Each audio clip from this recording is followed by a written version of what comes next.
Welcome back to Faster and Louder.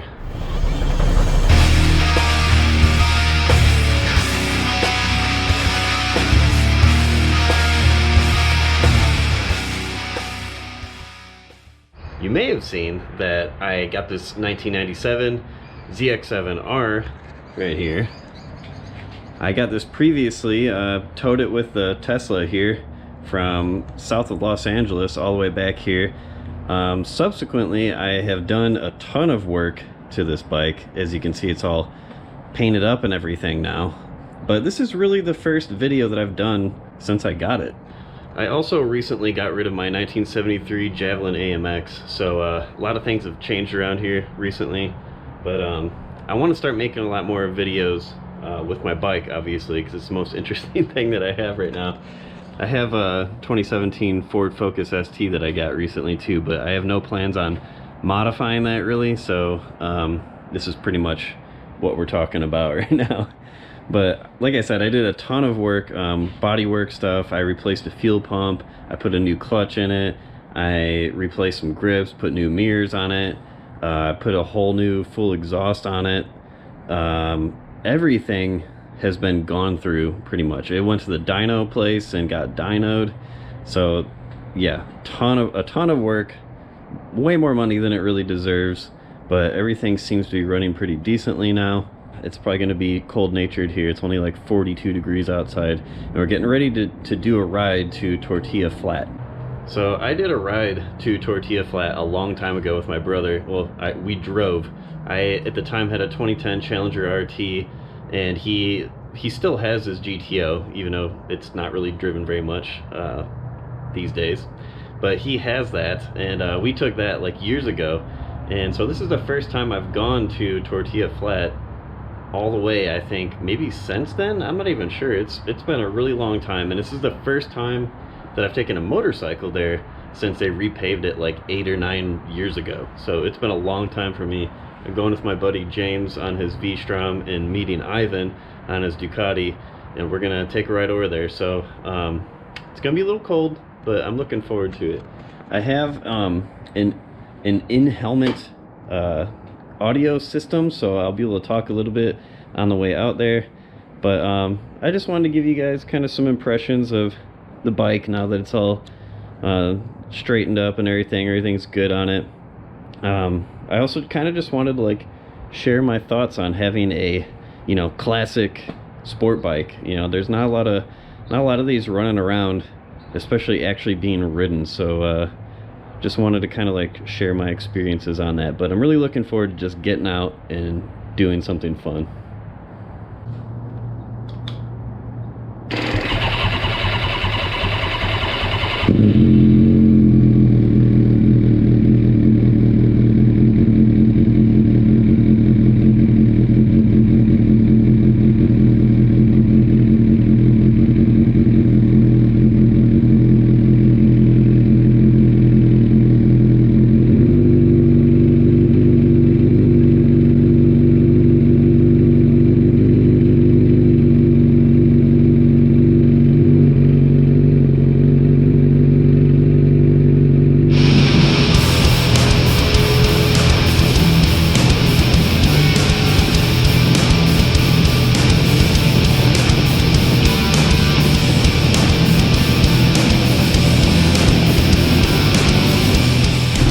So we're here picking up Ivan, basically. Well, not picking him up, that would be kind of weird. Gonna head get some gas, and then we'll be on our way through them mountains.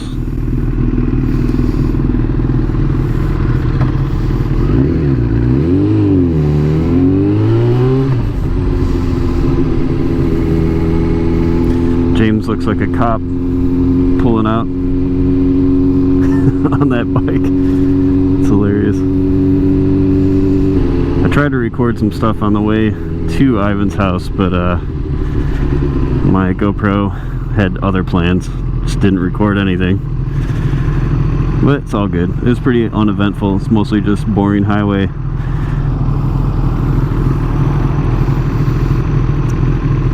So far, I don't want to jinx anything, but so far this bike has been pretty solid after getting everything dyno tuned and all squared away and stuff. Pretty happy about it overall. Okay, nice break in traffic here. Ah! Oh my gosh, Ivan just killed it. Wow. He's definitely gonna get made fun of for that.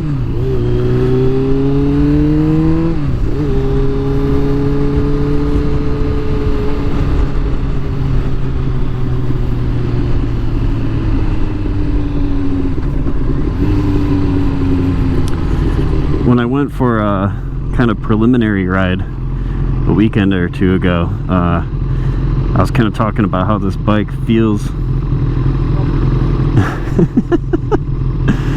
I think he's laughing at himself. This bike feels like once you're actually going down the road and through the twisties and stuff, it doesn't really feel that much different from the 2014 R6 that I had, and that seems like a pretty wild claim to make considering they're so different. But once you're out on the road and doing what sport bikes are meant to do, it really doesn't feel as different as you would probably think. Crack this open for some air.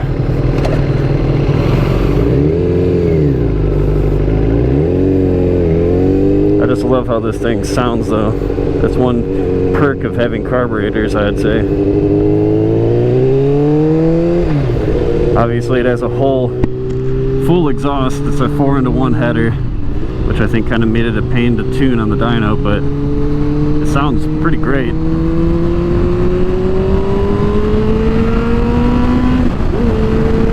This is the part where Ivan just leaves me.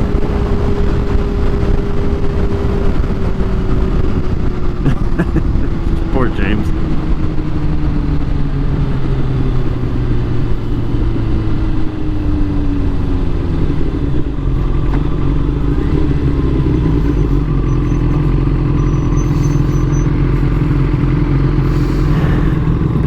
I'm not sure if you can see after this truck gets out of the way, but we're actually getting close to Superstition Mountain here. This is a very common place for people to take motorcycle rides. It's one of the best places really for people in the Phoenix Metro because there's really not a lot of twisty stuff in the actual Phoenix Metro, but this is pretty much right outside of it. And it's like within an hour ride almost for pretty much anybody. Ivan's especially lucky because it's like 15 minutes down the road from him. Hey guys, so I was going to make this little section here kind of explaining why I ride this type of bike. It's a retro 90s bike. It's not like I was riding around on these things when they came out or anything. I'm only 36, I'm not like super old or anything, but you know, this bike, it's a 97. I was 9 years old when this bike came out, and I was old enough to remember these somewhat, like riding around and everything. But like I said, I didn't actually have any, you know, in the seat experience with these bikes or anything.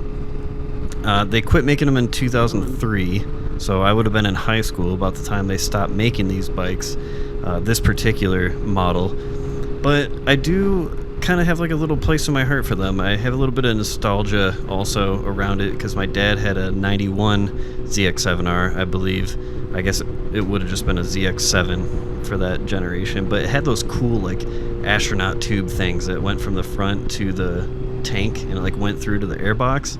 And I just thought that was super cool with the colors and everything is just really vibrant and out there. And you know, my dad took me for a ride on that once or twice down the road, and that kind of just sealed the deal, I think, as far as sport bikes go and all that. I just thought it was super cool back then, and I still think it's super cool now. It just brings me back to that little place in my life, I guess, in some fashion.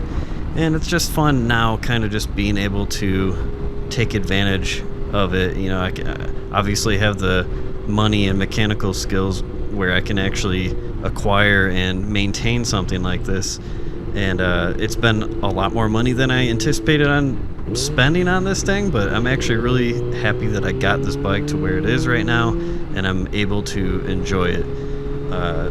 This bike is really cool. It's really planted. I think that it's kind of a confidence inspiring suspension, honestly. I've thought about this a little bit here and there, and I used to have a 2014 R6, and I would say just as confident riding this bike as I was with that, if not maybe more so. I haven't even really ridden Spirited like I do in this video in quite a while, so in order to, you know, get me back to that level, I needed a bike that was confidence inspiring enough to get me there, and this bike does that. So I'm overall really impressed with this bike so far. I know there's better stuff, there's better handling, more powerful bikes out there and everything, but this bike just has a lot of character, and it's honestly, it's no slouch either. So I don't care about any of the other things. I know that it's heavy. I know that it's outdated. I don't care about any of that stuff. This bike is sweet, and I don't care what anybody says. Anyways, I just wanted to say that really quick, and I didn't get the opportunity because my GoPro was malfunctioning on me, but that's all I wanted to say.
Oh, he's way back there, Ivan.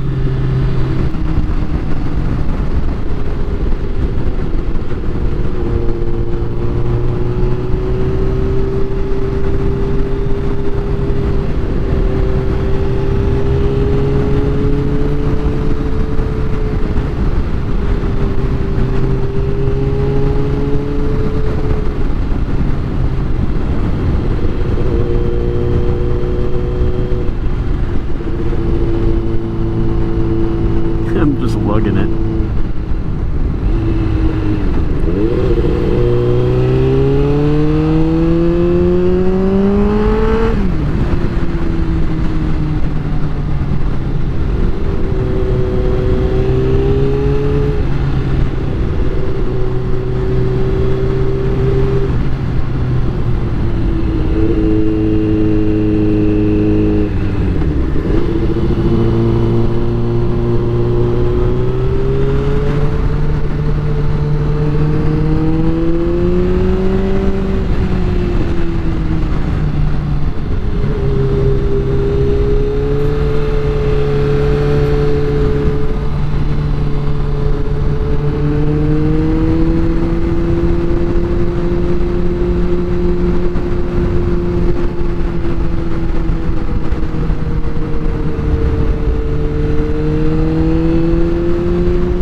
And that's why I like having a sporty motorcycle. What? So and that's why I like having a sporty motorcycle.